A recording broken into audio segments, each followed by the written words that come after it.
Any past mental health issues? No. Substance use, alcohol, drugs? No. This is what awaits anyone who has been arrested. Is repeated daily in the United States. All of these people will get a court date. Some will be convicted. Many will do time. All residents outside, return back to your dorms. Residents outside, return back to your dorms. And this is where a few of them will do their time. The North Rehabilitation Facility, NERF, part of the King County jail system. But the time these inmates are doing is unlike anything in any other jail in the United States.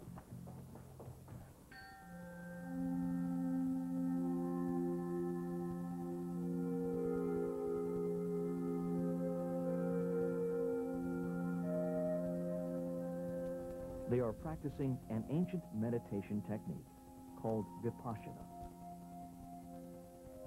It is changing their lives, even as it changes NERF itself.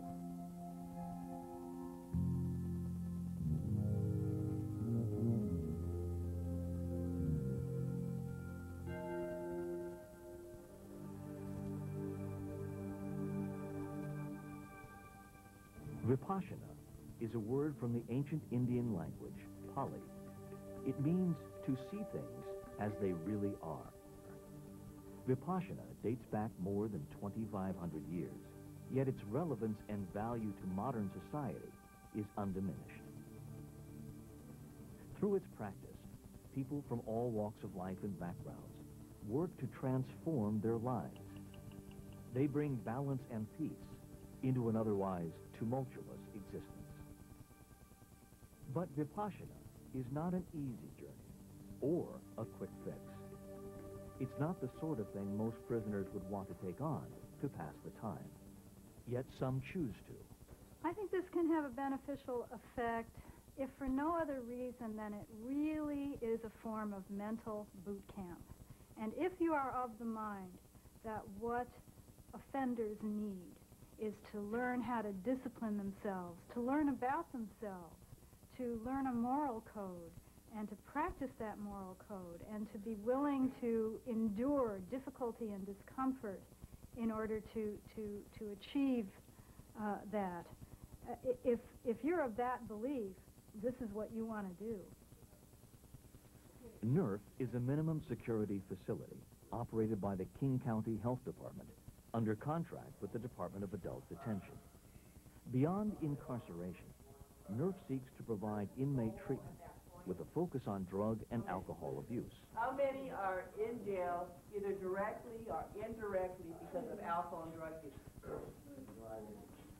There are also classes on smoking cessation, self-esteem, critical thinking, emotional literacy, high school equivalency and vocational training, even acupuncture and Tai Chi. Inmates here are called residents, and they enjoy many personal privileges not granted in other jail facilities. There are no cells, no walls, no guns, no lockups. Many King County inmates think the time spent here will be easy time, but facility administrator Lucia Major and her staff have something else in mind. We try to keep every resident here occupied with some meaningful activity. Now, there's always those who can just do the minimum. But after they've been here for a while, we're going to start to pressure them to get either in work and vocational activities or treatment activities or both. And typically they do. I've participated in family groups and in parenting class, and the NA class, and AA class, and critical thinking, and acupuncture. I almost did almost all of them. And I've already tried to go to treatment 2 times, but, you know, I never completed it. I always left, and now this time, you know, I'm taking more advantage of it and learning a lot more about myself. It's no secret that the public, and even many professionals, have lost enthusiasm for rehabilitation and treatment programs. Recidivism seems to continue unabated. The revolving door syndrome is discouraging to everyone, staff and resident alike. Yet Lucia and her staff, with the support of King County Health and Corrections officials, continue to institute programs that can help residents turn their lives around. Attention all residents, we need the door monitors. Dean McGuire is head of security at NERF, a veteran with 20-plus years as a corrections officer. If anyone harbors few illusions about the likelihood of change in this population, it's Dean. If you want people to change themselves, if you want inmates to stop being inmates and to become productive citizens, I believe that the residents, inmates, have to, it's on them. And what we can do is provide a way for them to look at themselves, to look at their cravings, and to try to change what's wrong. NERF is a direct supervision facility with security personnel right there with the residents to monitor behavior and activity on a continuous basis. Joe. Count on everybody coming in through the West Hallway. Lane Moore has been a staff security officer at NERF for 11 years. She has watched the treatment program evolve at NERF. I always felt that even though we have a great program and we have Tai Chi and we have anger management and all of these classes, self-esteem, which is all good, I always felt that there was something missing here, which was looking at the spiritual side of a person. And several times I asked a counselor, why do we not have a meditation class here? When you go outside, are you working outside? Lane wasn't the only one asking these questions. Ben Turner is a family nurse practitioner for King County's Corrections and has been working with the inmates at NERF for over 5 years. He is also a longtime practitioner of Vipassana meditation. It was on his return from a long course in India that he first proposed to Lucia the idea of a Vipassana course at NERF for residents. This is an amazing facility in that Lucia herself understands that people can change, understands that's the real reason that they come here, you know, that they don't come here just to be kept away from society and hang out and talk, you know, they come here to change. And so she was very interested in this technique. He came one day and we had a meeting with he and Rick Crutcher. And so they said, well, now what about this? Would you like to do a meditation course here? And I said, oh, that's nice. Everybody will get relaxed and happy, and that'll be a good thing. And they both kind of laughed at me and said, well, it's a little more complicated than that. And then they started to sort of feed it to me in little bits, you know, little digestible bits. They said, well, it's actually a 10-day course. I said, well, gee, okay, so we're talking about a smaller group. Oh, yes, and it's total silence, and it's 24 hours a day. And I'm thinking, oh, my, well, okay, well, we might be able to set something up, make some accommodation for that. And we'd have to have, of course, the teacher and the program manager and so on, you know, stay there. Now I'm starting to get really concerned for security reasons, and so I thought, well, okay, I said, we can at least have a discussion about it. And then after all that, they said, oh, no, we can't. I said, well, what do you mean? Well, you have to take the course first, they said. And I said, well, what's it like? And they said, oh, you know, you go to this nice place out in the country. It's far away from everything. It's total silence, you know, et cetera, et cetera. And I thought, well, you know, I haven't had a vacation for a very long time. And wouldn't it be lovely to just sit on my butt for 10 days and, you know, introspect and be peaceful? And gosh, you know, that actually sounds kind of nice. So I said, sure. And after quite a few delays, I actually took the course and learned that it was much more than sitting on my ass for 10 days introspecting, that it was in some ways an ordeal, a very deep and difficult journey. And when I came out of it, I was so grateful. And just coming right out of it, I was meeting already with Rick and Ben about making it happen here. Typically, retreats are held at one of the more than 45 Vipassana centers worldwide. Of paramount importance during a course is strict silence, called noble silence, when maintained for the purposes of introspection. On a course, any sources of distraction, books, TV, radio, phones, or mail, are all eliminated. I felt at the time that all the inmates would just drop out, that they would not participate. They would not give up smoking.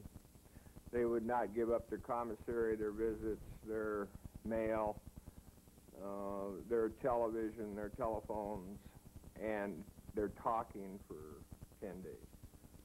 When I was told that, I said, well, I don't think so. But I said, heck, go ahead, you know. To maintain noble silence and minimize distractions, prisoners on a course need to be housed separately from other non-course inmates. They require their own dormitory, their own vegetarian diet, even their own exercise area. All of this presented a daunting challenge to the NERV staff. The only possible facility was the then-occupied wing of 13 South. We had to engineer a unit that we typically use for office space and counseling rooms and classrooms and records keeping. We had to turn that into a residence. We had to build a soundproof wall with a door. We had to install hot water heaters for the showers, which had not been operated for probably 40 years. We had to create a meditation hall. We had to vacate office space, so counselors and office staff had to move out of their offices so that they could be converted to dormitories and sleeping areas and server areas. Our head cook had to learn a vegetarian menu. It was very moving to me. Every time Rick or one of the other Vipassana volunteers would say, well, can we do this or can we do it this way? I would say, oh gosh, I don't know. I don't know if staff will go along with that, and probably not. And then staff would surprise me by saying, sure, no problem, no problem. So there was something about this event that I think inspired everybody, and they wanted to see it work. Okay, guys, line up on the left-hand side of the wall. As a direct supervision facility, NERV depends on over 20 compulsory head counts a day. In contrast, and potentially conflict, a meditation course relies on minimal distractions and interruptions. How then could a Vipassana course be conducted without compromising security?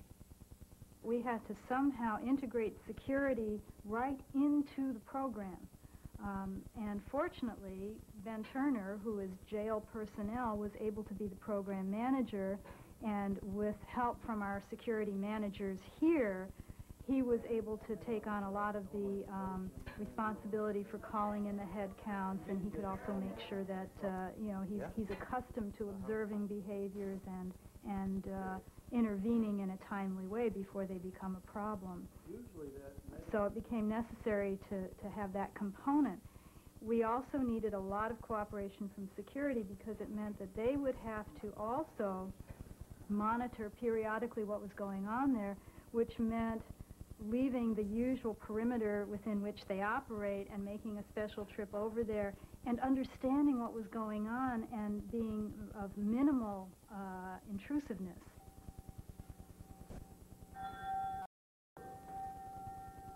The first Vipassana meditation course offered in a North American prison began on October 28, 1997. By the third day, 5 of the 16 men had dropped out, but the remaining 11 completed the 10-day course with remarkable results.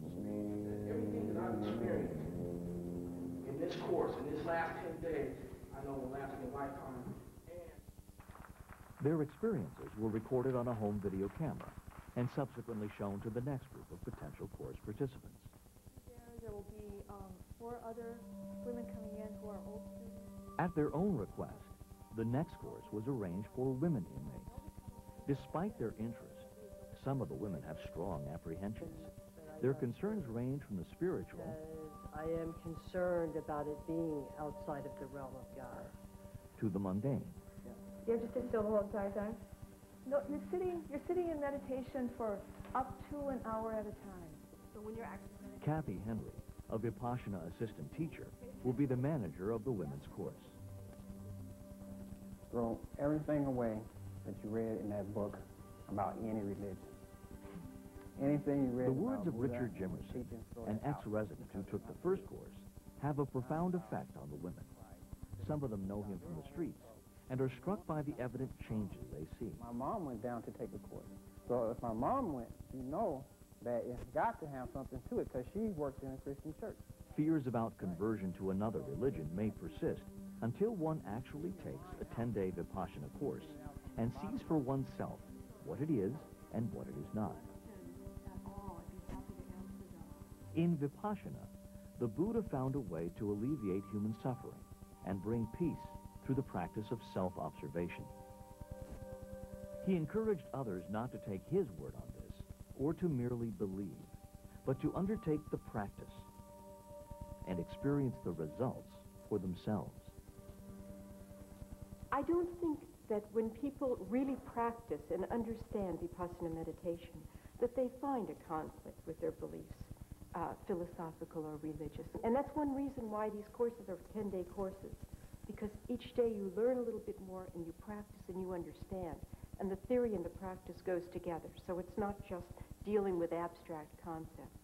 And in fact, people from so many religions, continue to take courses, continue to practice, and don't find a conflict at all. In the end, 7 women sign up for the 10-day Vipassana course. They have all been in and out of jails, some for most of their adult lives. Their typical crimes are theft, prostitution, shoplifting, drug dealing, and assault. Most of them have an alcohol or drug abuse problem. Most of them have children. Right before I came in, I was in a really bad way. I was a heroin addict and pretty close to death. It was bad. And I was tired of that, and I kicked, and that was hell. And I knew that if I went back out there, that I might not make it, very much longer. So I knew that I had to do something. And that's what brought me to the stages of change. And at first I tried to lie, I tried to kid, because I was afraid. I was afraid to uncover things within myself that I've been running from all my life. But they just kept persevering, and finally I just became not submissive, but I surrendered. It was exciting to me, to keep finding all these new things about myself. But yet I still had some issues, and I still have some issues that need to be addressed, and they have to be addressed by me, and only me. And when I went, I was chosen by the staff to go to the coming out ceremony for the men. And a couple of the men I knew from the streets, and they were what they consider themselves soldiers, And I couldn't believe the change that I had seen from that moment, I knew that I wanted to do this. With some infrastructure already in place, it was much easier for inmates, staff, and Vipassana volunteers to prepare for the women's course. As with any detention facility, security is the priority. The Vipassana volunteers serving the course got a crash course themselves in prison policy from security. These volunteers had very few problems, have caused us very few problems, and as compared to many other folks that have come in the facility, they've been excellent. The thing that convinced us, or that convinced me, that the people who were volunteering to help run the Vipassana program were okay, was not just the fact that they passed their background checks and that they had a long-standing affiliation with the Vipassana community and were upstanding citizens. It was also their single-minded purpose that they had. that it was clear that they were coming here to teach Vipassana, not to have personal relationships with the residents, not to give or get anything outside of the boundaries of Vipassana. Everyone who works on a Vipassana course does so out of a sense of service and generosity. As on any course, they are paid nothing for their efforts. This keeps Vipassana free of commercialism and ensures the purity of spirit in which it is offered. In fact, all Vipassana centers worldwide are run on donations and service from students who have already taken a course. The way that our practice has worked for centuries and continues to is that one way of expressing gratitude for the benefits that we've gained is by helping others, by being able to serve others in a variety of ways. And those ways can be from sweeping the floors to pushing in the food to being the assistant teacher on a course. The evening before the course begins, the women are brought over to the wing housing the makeshift meditation center. A sense of anticipation radiates among everyone here. She's been here many, many, many times. She has been arrested for theft and prostitution most of the time. A few small drug things in there. She has absolutely no belief in herself or her abilities to be anything other than she is.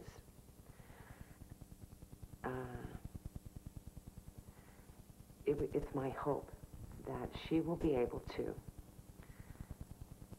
rise above those beliefs that she has about herself and the beliefs that she's been given from whoever. She'll be able to rise above that and see what she really is capable of doing and being. If you don't get up, then we'll come and check and make sure that everybody gets... Before the course begins, Kathy Henry runs through the course schedule and structure of the next 10 days. The women's day starts at 4 a.m., during which they will meditate for more than 10 hours. They will be taught 2 meditation techniques.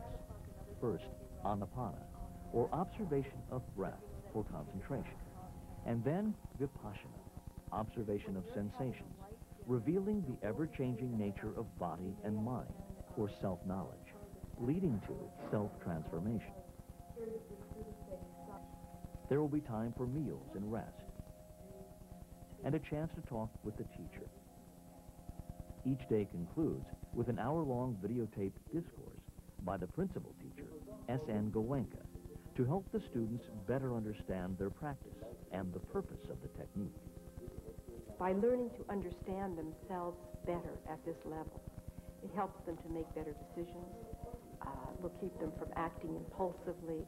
It really gets to the root of the addictions, because while it seems like it's those outside things, whatever it is that we're craving for that's the problem, or the object of the anger that's making us angry, or the outside things that's causing us to fear, when you meditate and really understand what's going on within yourself, you realize that all of this is coming from within. And by learning, by being able to observe what's happening within oneself, it's so strengthening and so helpful in terms of living a more balanced life.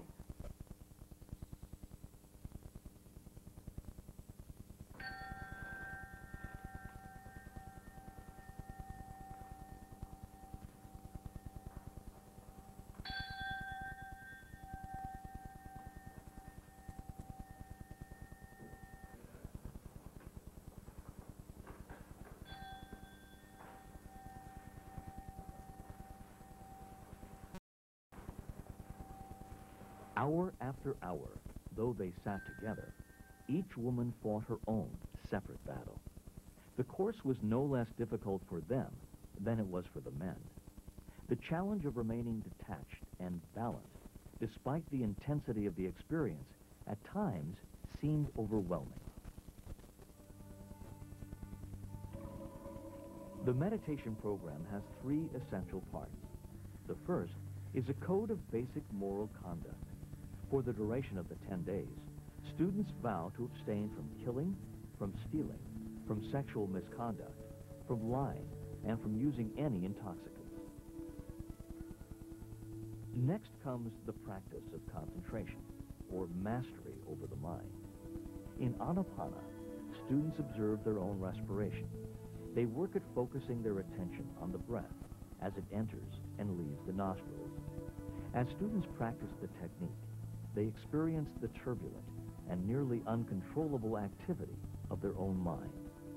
Thoughts, memories, emotions, reveries, even songs arise to overwhelm one's attention. Little by little, the student learns to focus their attention and master the wildness of their own mind. Finally, they will use their heightened concentration to develop insight into their own nature. As they sit quietly, students practice objectively observing the changing flow of sensations, whether pleasant or unpleasant, that arise in the body. They begin to understand the origins of their thoughts and behavior at a deeper level, beyond the intellectual realm of ideas and concepts, at the experiential level. Gradually, they develop detachment toward the compulsive cravings and aversions which control them. This is the beginning of self-knowledge, or wisdom.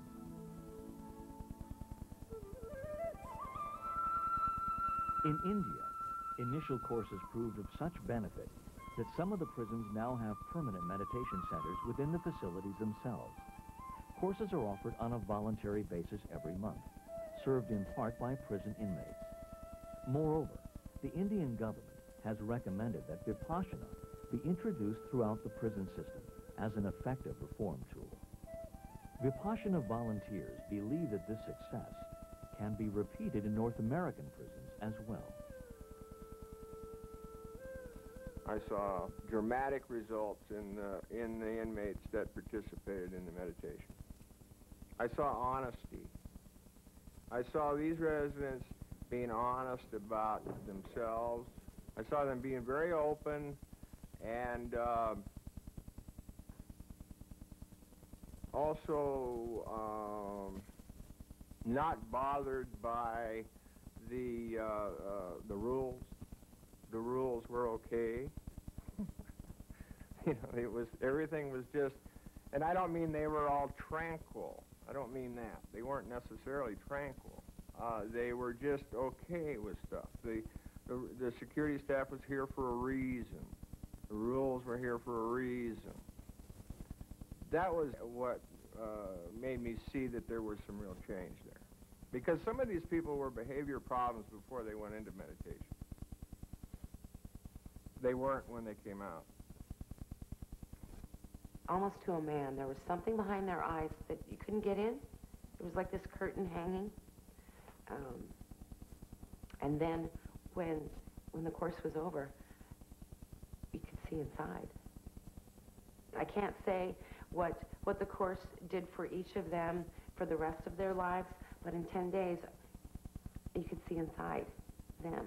They were there. You could see that they were there, whereas before they weren't there. You couldn't see them. And I really think that the women will be able to do that too, particularly the women we got going through the course this time. I think that to be able to see them is going to be really marvelous. There was a wager among some security staff over how many women would actually complete the course. No one bet on all 7. But on the 10th day, when course participants can break their silence, 7 women residents emerged, successful. Yet despite all appearances, these were not the same women that started the course a week and a half earlier. There was something perceptibly different about them. Maybe it was see them now, and they could see themselves. I love myself today. I do. Kind of an unusual feeling. It's a wonderful feeling. And these tears are really tears of happiness. They really are. Because the woman that I was in battle with all my life. And I've learned to love her today. And it feels wonderful. And Vipassana did it for me. And I was really kind of fearful. But the things that came up for me were not the things that I was fearing would come up. or maybe because of the technique involved, I was able just to really handle it, you know. And it was things that I've been running from all my life. And it was just right there in my face, and I had to look at it, observe, you know, and let it go.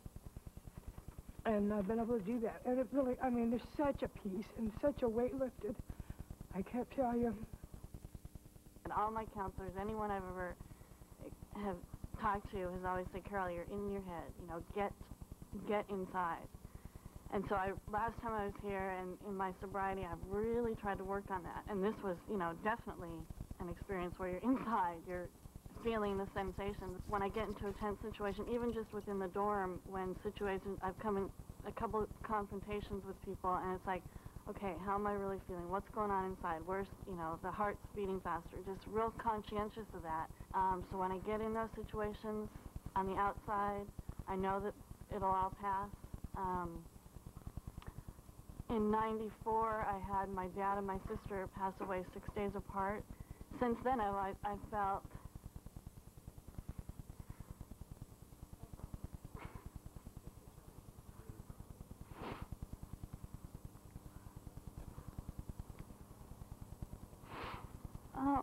just, there's been a lot of pain, a lot of sadness, a lot of guilt.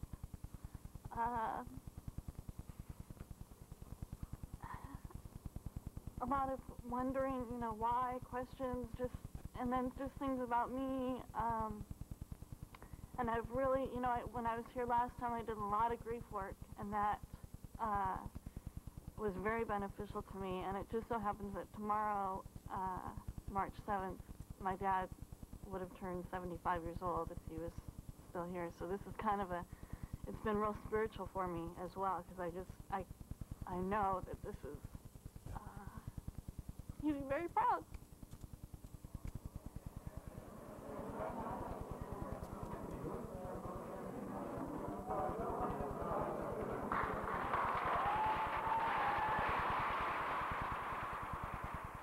Like the men who took the first course, the women were honored with a graduation ceremony.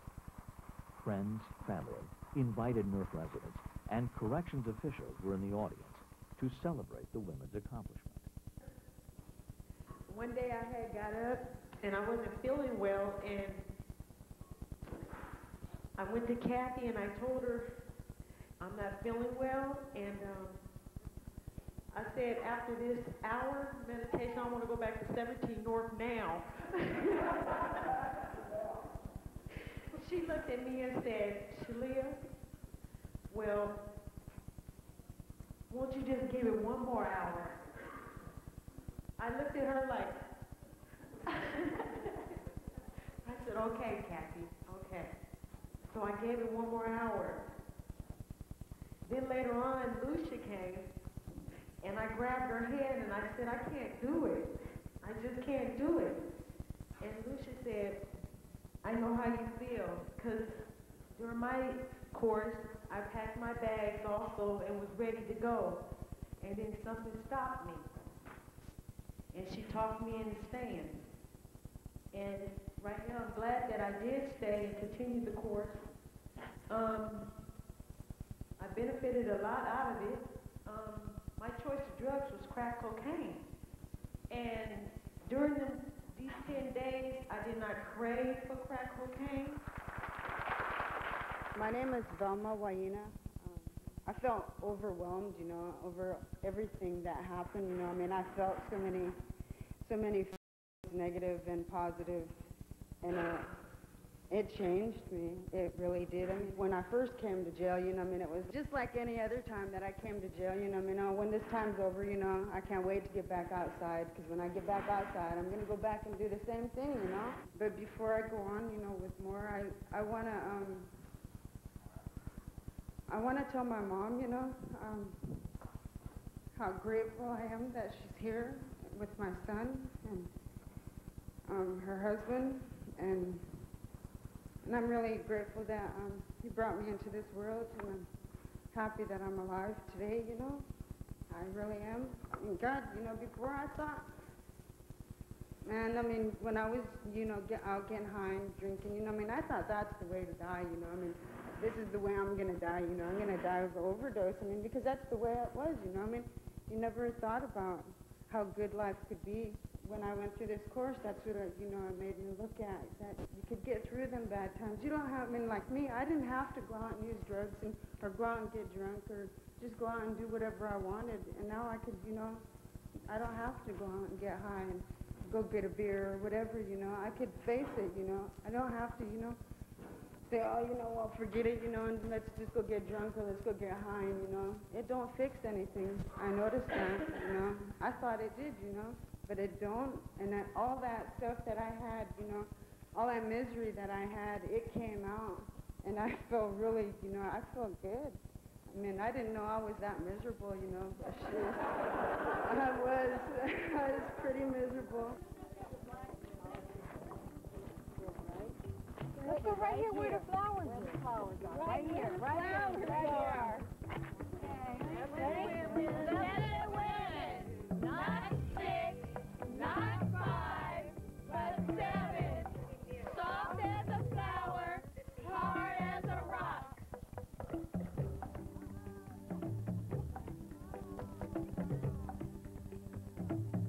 Questions still remain. Have these inmates really changed? Are they finished being inmates? The answer, of course, lies within each individual. Although dramatic changes can and do occur, so can setbacks. It's important to realize Vipassana is progressive along a sometimes uneven path of transformation. NERF staff, however, have seen enough to be optimistic. The first course was a very strong course. The men in that course worked very, very hard, and of course with this population, these guys have a lot of pain in their lives, and so it was very difficult for them. But out of the 16 that started, 11 finished the course. They came out of the course, most of them feeling that they had learned a lot about themselves. There was one gentleman on the course that had had a lifetime of attention deficit disorder, never able to stay still, had gotten into drugs and alcohol just to calm him down. He came out saying, I have never felt better in my life. If my friends could see me now, they'd be sure I was on drugs. But I'm not. I feel great. Another guy in the course that had been to jail 45 times, and he is now, has had a job. He actually helped serve on this this women's course. He worked in the kitchen, and it's changed his life. His mother was so impressed with him that she has taken a course now. So there have been big changes in some of these people. Yeah. Some may be, may participate more than others, or try harder than others, or get more out of it than others. It may not even be for everybody. But I'm convinced that it's a great arena for anyone who wants to change or become more peaceful, or to get to know oneself, that it's, I think it's a way of doing that, and I think it's very effective. A lot of the recovery efforts that these women have made in the past have been very sincere efforts, and sometimes with the thought that if I just try hard enough, it will happen. If I listen to the experts closely enough and do everything that they say, then I won't feel these cravings anymore. I won't get swept up in this lifestyle anymore. I won't make these dumb decisions anymore. And if it were just a matter of effort and desire, they would all be better, you know. Because it only takes a few times to jail, one time to lose your children, a few times to get beaten up by a John or something of that nature, to know that that's not what you want. And and to begin trying. So it wasn't that these women hadn't made efforts, and it was that they didn't have a way. And Vipassana gave them a way. It gave them a tool. It gave them a choice. Now, I'm not for a minute saying that they will always make the right choice from now on, but they have a choice now, and they didn't have one before. What I got out of this course, though, was how to deal without reacting, because I, as a person who just reacted off any little thing, set me off. And another good thing I'd learned about that I'm taking out of here is craving good or bad.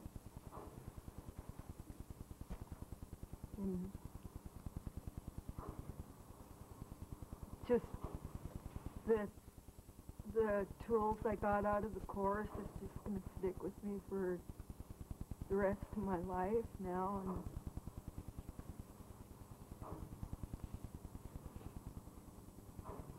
I'm glad I did it.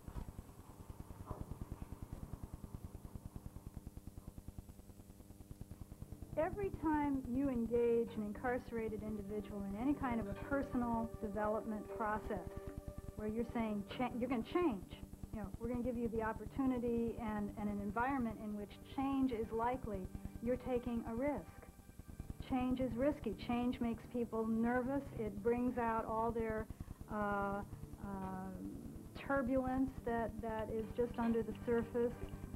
It challenges you to reach out in ways that may be a little risky, to blur the boundaries, the distinctions a little bit.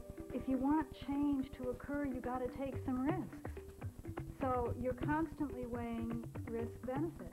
And it goes back to your sense of your mission. Why are we here? And as far as I'm concerned, I'm here to serve the public, to provide the public with something that returns these individuals to the community in a healthier, more wholesome state than they were before.